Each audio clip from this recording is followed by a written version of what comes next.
10 बजे 12 बजे भी अगर कोई बालिका कहीं से आ रही है और अकेले सड़क पर चल रही है तो अपने आप को सुरक्षित महसूस कर सके, उत्तर प्रदेश के अंदर एक ऐसी व्यवस्था हमें देनी है। 3 बादशाहों के दम पर बिहार में लिखी जाएगी नई सियासी गाथा। नीतीश तेजस्वी के सपनों में आखिर कौन डालेगा बाधा? नई प्लानिंग के साथ धुआंधार वापसी करने को भाजपा तैयार। प्लान आरकेएस के तहत महागठबंधन को मिलेगी अब तक की सबसे बड़ी हार। खामोशी के साथ भाजपा कर रही राजग का विस्तार, या ये तूफान से पहले की वो खामोशी है जिससे बच नहीं पाएंगे नीतीश कुमार। भतीजे के सहारे चल रहे सीएम नीतीश के सामने फिर बनेगी भाजपा चुनौती। फिर से बिहार में गूंजेगा हर घर मोदी। कहते हैं ना कि काम इतनी खामोशी से करो कि सफलता शोर मचाए। ठीक वैसे ही बिहार में खामोश भाजपा भी उतनी ही खामोशी से रणनीति पर काम कर रही है, जिससे 2025 में हर घर मोदी की गूंज उठे। यूं तो फिलहाल बिहार में महागठबंधन की सरकार है, लेकिन इतनी अस्थायी कि हर रोज उसके बिखरने की खबरें सामने आती रहती हैं। इन दिनों महागठबंधन में घमासान मचा हुआ है। सीएम नीतीश से उनके करीबी छूटते जा रहे हैं। पहले आरसीपी और कुशवाहा ने भी सीएम पर कई आरोप लगाकर अपने डिब्बे को महागठबंधन की रेल से अलग कर दिया। नीतीश को अब उनके गठबंधन के साथी भी सवालों के घेरे में ला देते हैं, लेकिन उन्हें फिलहाल कुछ नहीं दिखता।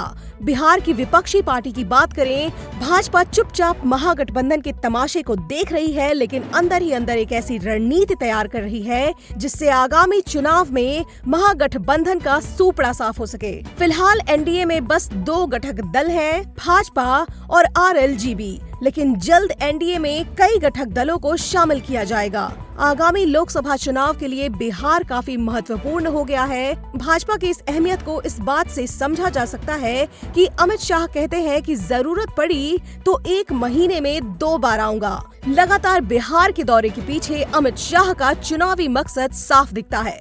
भाजपा के राजनीतिकारों की बिहार की राजनीति पर इन दिनों काफी नजर है। बिहार की राजनीति को जीत की दिशा में ले जाने के लिए भाजपा की नजर 3 ऐसे राजनीति के बादशाहों पर है जो पहले नीतीश के बहुत करीबी रहे और अब उनसे नाराज चल रहे हैं। दरअसल भाजपा एक साथ उपेंद्र कुशवाहा और आरसीपी सिंह, मुकेश साहनी को साधने की जुगत में जुटी है।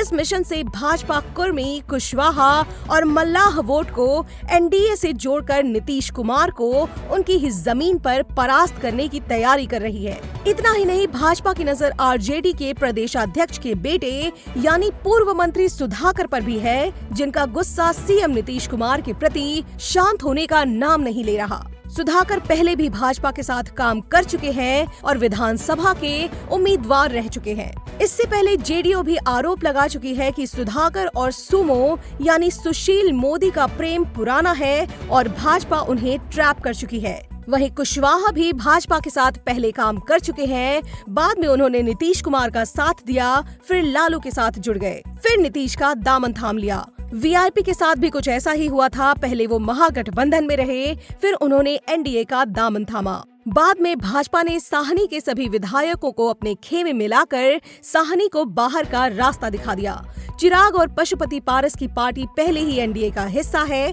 अब ऐसे में देखा जाए, भाजपा फिर से 2014 यानी पुराने कलेवर में आने वाली है और मांझी के तेवर से ये संभावना जताई जा रही है कि जल्द हम भी पार्टी भी एनडीए का हिस्सा बन जाएगी। 2015 के विधानसभा चुनाव के दौरान हम भी एनडीए का अंग बन गया, बाद में वो गठबंधन में गया। तो ऐसे में अब फिर से 2023 में एनडीए में पुरानी तस्वीर दिखेगी। अब बिहार में फिर से पुराने कलेवर में एनडीए की वापसी होगी, जो उसे दोनों चुनावों में जीत तक पहुंचा सकता है।